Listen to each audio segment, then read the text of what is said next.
అనేది జరుగుతుంది. సో ఈ చట్టంలో ఇంకొక అపీల్, రెండంచెల అపీల్ వేసినప్పుడు చాలా మంది పేద రైతులు మేము మంచి లాయర్స్ని, అడ్వకేట్స్ని పెట్టుకోలేము, ఎవరు డబ్బు ఉన్నదో వాళ్ళే మంచి లాయర్ని పెట్టుకుంటారు, మాకు లాయర్ని పెట్టుకునే ఆర్థికంగా అంత స్తోమత లేదు అనుకుంటే అపీల్, రెండంచెల అపీల్ వేసినప్పుడు చాలా మంది పేద రైతులు మేము మంచి లాయర్స్ని, అడ్వకేట్స్ని పెట్టుకోలేము, ఎవరు డబ్బు ఉన్నదో వాళ్ళే మంచి లాయర్ని పెట్టుకుంటారు, మాకు లాయర్ని పెట్టుకునే ఆర్థికంగా అంత స్తోమత లేదు అనుకుంటే 60 రోజుల్లోగా కలెక్టర్ దగ్గర మీరు అపీల్ చేసుకోవచ్చు. కలెక్టర్ డెసిషన్ ఇచ్చిన తర్వాత కూడా మాకు న్యాయం జరగని వెళ్ళి రిజిస్ట్రేషన్ చేసుకునేవాళ్ళు సబ్ రిజిస్టర్ ఆఫీస్లో. దాంట్లో లింక్ డాక్యుమెంట్ల నెంబర్లు కానీ, లింక్ డాక్యుమెంట్స్ వివరాలు, ఇంకా ఏమైనా ఇతర వివరాలు కూడా దాంట్లో రాసుకునేవాళ్ళు. సో ఈ కొత్త చట్టంలో కూడా ఆ ప్రొవిజన్ అనేది ఇంక్లూడ్ చేశారు. అంటే మీరు కావాలంటే ఆన్లైన్లో ఏదైతే మనకి ఆటోమేటిక్గా జనరేట్ అవుతుందో రిజిస్టర్డ్ డాక్యుమెంట్ ఆ ప్రకారంగా చేసుకోవచ్చు. లేదు మీరు ఓన్గా ఒక దస్తావేజు రాసుకొని వెళ్ళినా కూడా ఆ దస్తావేజు మీరు సబ్మిట్ చేస్తే మీకున్న పట్టా పాస్ పుస్తకాలు, ఇతర డాక్యుమెంట్స్ తహసీల్దార్ వెరిఫై చేసి జెన్యూన్ అనుకుంటే సో రిజిస్ట్రేషన్ అనేది సేమ్ డే అనేది చేయడం జరుగుతుంది. సో అదేవిధంగా సెక్షన్ 7 కింద తహసీల్దార్కి సక్సెషన్ అండ్ విల్ డీడ్ అంటే వారసత్వము, వీలునామా కూడా రిజిస్ట్రేషన్ చేసే పవర్స్ ఇచ్చారు.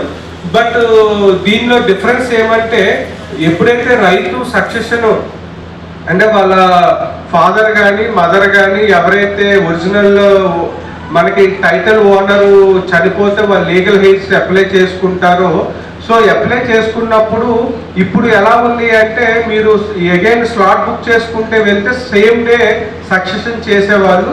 బట్ దానివల్ల చాలా ఇష్యూస్, చాలామంది వేరే లీగల్ హెయిర్స్ ఇబ్బందులు పడుతున్నారు, వాళ్ళు సివిల్ కోర్ట్స్కి వెళ్తున్నారు.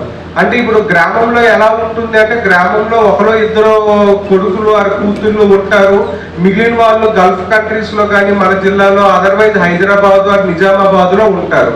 సో కొన్ని సందర్భాల్లో ఏమవుతుంది అంటే వేరే లీగల్ హెయిర్స్ ఎక్కడైతే వేరే టౌన్స్లోని సిటీస్ ఆర్ కంట్రీస్లో ఉన్నారో వాళ్ళకి తెలియకుండా గ్రామంలో ఉన్న లీగల్ హెయిర్స్ ఎవరైతే అంటే ఒకరిద్దరు కొడుకులు కూతుర్లు ఉన్నారో వాళ్ళు తహసీల్ ఆఫీస్కి వెళ్ళి సక్సెషన్స్ చేసుకునే సందర్భాలు వస్తున్నాయి. సో దానివల్ల వాళ్ళు మిగిలిన కొడుకులు కూతుర్లు ఎప్పుడో 6 నెలల్లో 1 ఇయర్ తరువాత వాళ్ళకి తెలుస్తుంది మా తండ్రి గారి భూమి వీళ్ళు చేసేసుకున్నారు అని. సో అందుకు ఇలాంటి ఇష్యూస్ అనేది అవాయిడ్ చేయడానికి మనకి కొత్త చట్టంలో ఏదైతే సక్సెషన్ కింద అప్లై చేశారో వాటికి కంపల్సరీ ఎంక్వైరీ తహసీల్దార్ చేస్తారు.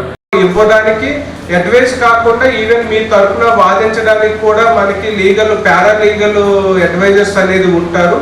సో వాళ్ళని మేము మీకు ప్రొవైడ్ చేయడం జరుగుతుంది. సో ఈ అపీల్ వ్యవస్థ ఏదైతే ఆర్డీఓ కోర్టులో కానీ కలెక్టర్ కోర్టులో కూడా రైతుల తరఫున వాదించడానికి మనకి ఉచితంగా కూడా ఈ లాయర్లు అనేది ప్రొవైడ్ చేయడం జరుగుతుంది.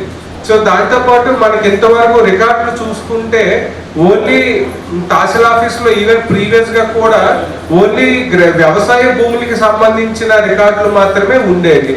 ఇప్పుడు ఈ చట్టం ప్రకారంగా తహసీల్దార్ దగ్గర వ్యవసాయ భూమి, వ్యవసాయేతర భూమి అంటే నాన్ అగ్రికల్చరల్ ల్యాండ్ మరియు గ్రామ కట్టం ఆబాదికి సంబంధించిన రికార్డులు కూడా దీంట్లో ఆర్డీఓ దగ్గర అంటే తహసీల్దార్ ఆఫీసుల్లో కూడా ఉంటాయి. ఇంతవరకు ఆబాదికి సంబంధించిన రికార్డులు పంచాయతీ సెక్రటరీస్ దగ్గర ఉండేవి. ఇప్పుడు ఈ చట్టం ప్రకారంగా తహసీల్దార్ కంట్రోల్లో ఆబాది, గ్రామ కట్టానికి సంబంధించిన రికార్డులు కూడా తహసీల్దార్ దగ్గరే మెయింటైన్ చేయడం జరుగుతుంది. సో అదేవిధంగా మనకి ప్రీవియస్ రికార్డ్స్ ఇప్పుడు మీరు 1960s 70s పహానీలో మా భూమి ఎవరి పేరు మీద ఉంది అని చూసుకోవడానికి కూడా వెళ్తే మీకు సర్టిఫైడ్ కాపీస్ తహసీల్ ఆఫీస్లో ఇవ్వడం జరుగుతుంది. సో కానీ పాత చట్టంలో ఆ రికార్డ్స్ మెయింటెనెన్స్ అనేది మెన్షన్ చేయలేదు.